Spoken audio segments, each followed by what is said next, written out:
Hello, my name is Alex. I am going to be talking today about the Anytown Library and focusing on the aspects of wayfinding and TeenSpace at this specific library.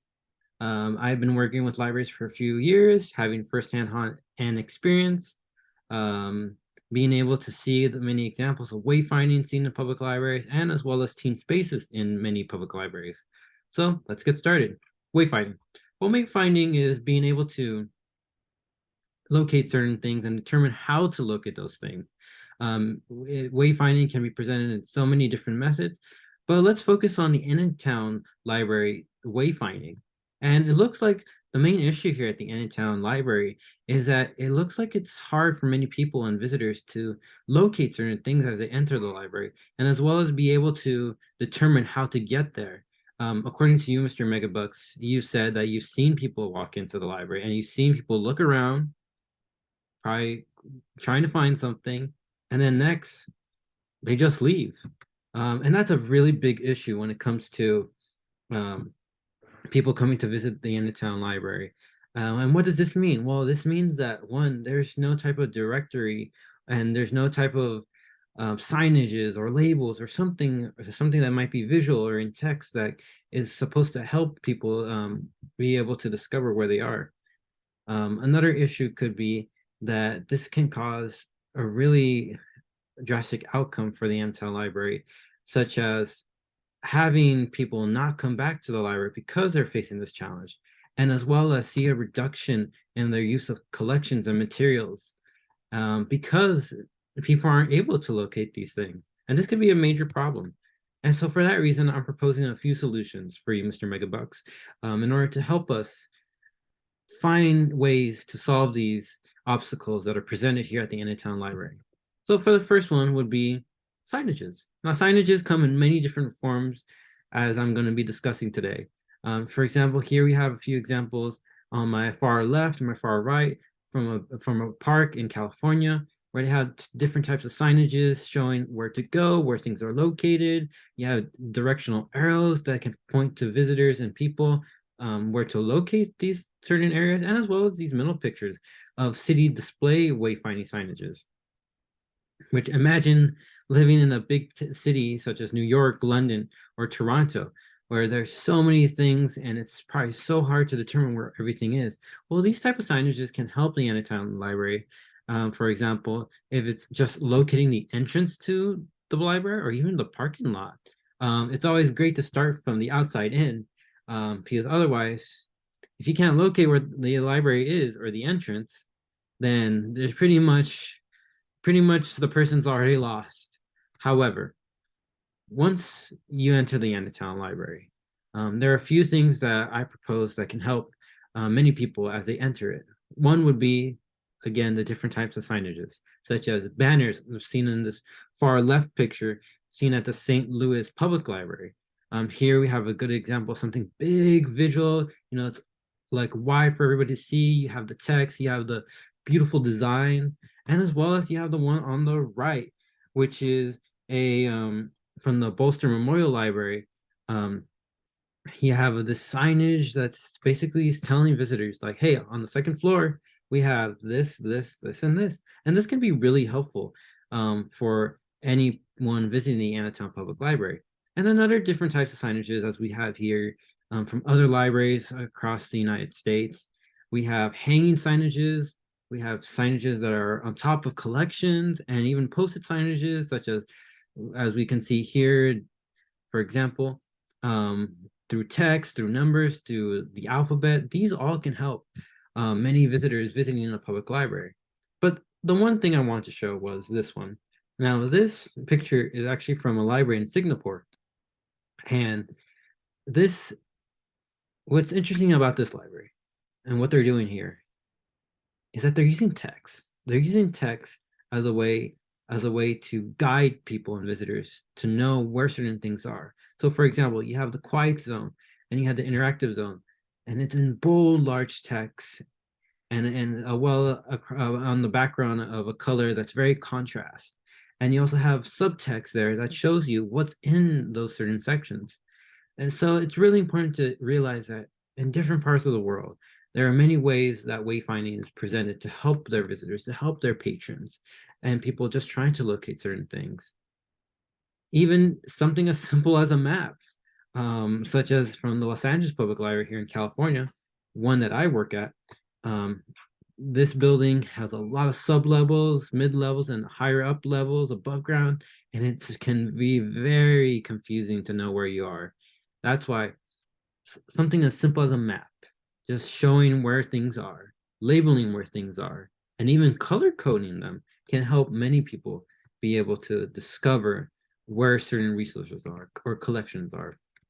And as we move forward, we see libraries from across the United States providing their own ways of wayfinding. So, for example, starting from the left picture to the right, from the left picture, we have a stand, a temporary stand right here saying Design Lab. This is basically something that's flexible and movable. That can be moved around, or even the type of sign that's on display can be also swapped out for another one. And here we have a video audio graphic from, I believe it's from the Cleveland Heights Public Library. Imagine just being attracted to this type of red and with contrast imagery that really stands out. And this type of graphic signage can provide an excellent way of method of wayfinding for visitors to locate certain things, such as a visual audio. And another thing is, again, the use of color, the use of text, as we see right here, to locate certain things and materials. For example, such as from this library, the Joshua Hyde Public Library in, I believe, Massachusetts. Um, Colors can also help attract people to locate certain things. And as well, even just having the most simplest graphics or illustrations on certain collections can help people determine what's in there or what resources are being provided there. Now, Mr. Megabucks, as technology grows today and as things advance, we have different ways of providing wayfinding services. And one I believe we have started to see as technology grows is interactive signages, such as kiosks, touch screens. And these can be really helpful for many public libraries, especially Yantown Public Library, to be able to provide ways for people to locate certain things. An example of this, I would say, from experience would be at airports. I imagine everybody has been to airports. We've all been confused on where to go, probably ask the security, where do you find this certain thing? But it's really important to notice that there are technologies that are offer people ways to locate certain things. And I feel like interacting through a digital method can provide people with many possibilities, such as being able to click certain things, select your own language, if let's say for non-English speakers, or just be able to see like a visual or an audio just showing you like, hey, you have to go this way or you have to go that way. I believe this type of technology opens many possibilities that can be incorporated here at the Town Public Library. Now, the main question, what's it going to cost? Well, the estimated total is about $75,000 for the overall cost of these signages to provide excellent wayfinding. Again, including posted signs, hanging signs, digital sign displays, interactive signages, aerial maps, and so on. And I believe that the amount is sufficient enough to provide the Annatown Library with enough funds to buy signages, whether they're display, to help guide their patrons, and as well as maybe open the possibility of maybe choosing digital signage wayfinding methods, such as the kiosks. And again, just to provide additional funds for any type of repair or additional signages for seasonal or special occasions. Now, the outcome of this. Well, Mr. Breckenbucks, if you provide us with this grant and the funds for our proposal, we will be able to solve the Innatown Library's main issues, which one, people getting confused. With signages, it's going to help people direct them where they need to go and locate certain things. Even something as simple as the restroom or even the reference desk or the help desk, which is probably the main thing that many visitors to a library are going to face. And I think also as well that it also is going to help the library itself be able to see a high usage of its materials and resources, knowing that patrons and visitors can locate these items. And it's going to help the community as well in knowing that its members are able to locate these items and be able to fulfill their educational, leisure, or even personal needs. So for this reason, Mr. Megabucks, I hope that you could accept our proposal for wayfinding here at the Enidtown Library. And the next thing we move forward to is TeenSpace. Now, TeenSpace is something that's very interesting in many libraries across the world. As we see here in this main cover picture from the Scarborough Public Library in Maine, we see how a teen space can be created, designed to attract many teens. So what's the issue here at the Anytown Library? Well, it looks like, according to you, Mr. Megabucks, teens here at this library have no space for them. There's no place for them to study or collaborate or socialize together. And for these reasons, this is causing many of the teens to go off into different parts of the library, which is, according to you, Mr. Megabucks, is causing a bit of a disturbance to other patrons. This can be a very big issue where teens and younger members of the community don't have a second place or a second home to gather together. That's beyond school, that's beyond their homes. And it also looks like this can be a bigger problem if by teens not having a space for themselves and occupying other parts of the library. What does this mean? Imagine you being an adult visitor or a patron at this library, and you see teens occupying all the adult tables, all the adult seatings, all the adult computers, all the adult printers. Everything is being occupied by teens. You would have nowhere to go or nothing to be able to use because they're all being occupied by teenagers. So this can be a growing problem, and it can also be a problem for many of the other patrons who are trying to use these resources and materials but can't. So what is the solution? The solution that I propose is this: creating a teen space. As we see here in these few examples from left to right image, teen spaces provide teenagers and young patrons with a space where they can be together, they can collaborate together, they can study, and they can also socialize amongst each other. For example, here in the far left picture, we have a teen space or a teen escape at the Los Angeles Public Library in California. And here as well from the Queens Public Library in New York, for the middle picture, we have this bright, attractive lime green, yellow, white with computers, and it looks like young youth are just enjoying a good time. And as well as the last image on the far right, where we have from the Medellin Library District in Indiana, we have teens, for example, seen here just together socializing, as we can see in the far right picture. And inside the far right picture, we see teens, gathering, playing, gaming, socializing, and it's very interesting. Again, to see that this type of space should attract teens. Again, from this example, from the Boston Public Library in Massachusetts, just look at this design. Look how attractive it is. As you really deeply look around it, look at the imagery being used, the art display being used on the walls, the choice of furniture, the choice of fixtures, and as well as even something as simple as the furniture, such as sofas, tables, the chairs. These are very attractive to young people who are looking for something that's comfortable, looking for something that's cool, looking for something that's attractive. And it's, again, through the use of visuals and colors. And another thing I propose would be creating a study room within a teen space.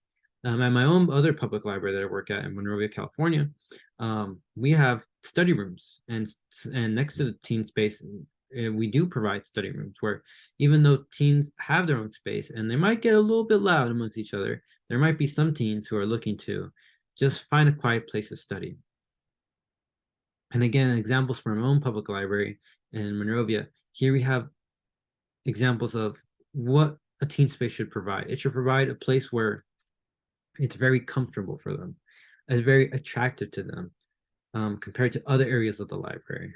When it comes to the sofas, or when it comes to the collection shelves, or the things that are being displayed, or even a TV monitor that just basically projecting many programs or many resources for them to check out. These are very important, so all the way to the computers to be used and the overall space. These things are very important for teens to fulfill not only their educational needs, but also their leisure needs. And here as well, looking at the different types of teen spaces across the United States, such as from Los Angeles on the far left picture and the one on the far right from the San Antonio Public Library in Texas, where you see teens right here. They're just jamming around, playing their little instrument, and knowing that they are able to do this within a space that either is open or enclosed, and just gives them an area just to be teenagers and be with their friends.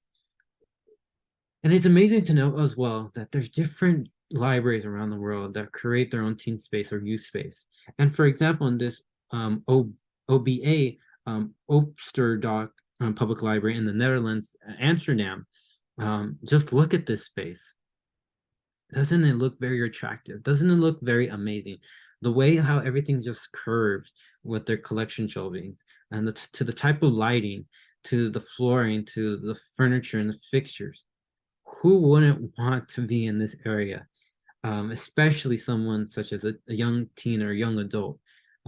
This helps really attract the younger patrons to these areas within libraries in order to know that this space is meant for them and that anything in this space can be used for them for their educational needs and their leisure needs and their personal needs. But as always, as we discussed in the previous section of wayfinding, it's important for teens to know that this space is meant for them. And it's also important to know that for other patrons that this space is meant for teens. And this can be done again through the types of signages and wayfinding such as TeenSpace, teens, or Teen Zone, or even just the overall construction of the space compared to how other parts of the libraries might be a little bit monotone and with neutral colors and design compared to teens, which have like these pop-up graphics or pop-up coloring. And this can really help teens have a space of their own, and as well as provide a space of safety for them. As we can see in this picture from the Monroe County Public Library in Indiana, with this girl presenting her library's teen space. That based on the image, we can see it's enclosed, but knowing that once through those doors, there's a whole different world. There's a place for them that they can be and socialize. And I think it's a very awesome. But what is this going to cost, Mr. Megabucks? Well, the estimated cost for this, based on the amount of information research, is going to be about $100,000. The majority of the cost will probably be in the construction of a teen space at the Anytown Library. And this will include like the overall space, the lighting, fixtures, flooring. But the additional cost will come from things such as computers, chairs, sofas, tables, signages, and TVs, and anything else that can provide teens the necessities for the educational goals or the personal leisures or things that they will enjoy to have in this space. And the outcome, Mr. Megabucks, if you approve this grant and this proposal and the funding, will be that at the Anytown Public Library, where there was an issue of teens not having a place, now they do. Now they're able to socialize together, be with one another, be around others amongst their age group. And they'll also be able to not disturb any other patrons or be out too much in the other parts of the library, even though libraries, any part of the library is most likely open and welcome to all. But I think it's amazing for teens to have their own space in order for them to, again, socialize, collaborate, study amongst each other, and also not be able to cause any disturbance to other patrons who might want to use their own space as well, such as tables, chairs, or desks, or even tools and technology such as computers or printing. And this just keeps a balance and harmony within the library. And I truly believe that with the construction of this of a teen space, the Anytown Public Library will see an increase of its young users, where young members of the community are attracted to this space and want to come to the Anytown Library to socialize with their friends or just come to study, knowing that they have a second place beyond home and work or school that they can call home, and know that it is safe to be there and provides them the resources and materials. And this also benefits the library as well, by knowing that they are fulfilling their services for teens around their community and providing the materials that they need, um, and the needs of the community as well. So thank you, Mr. Megabooks, for hearing these sections of wayfinding and TeenSpace.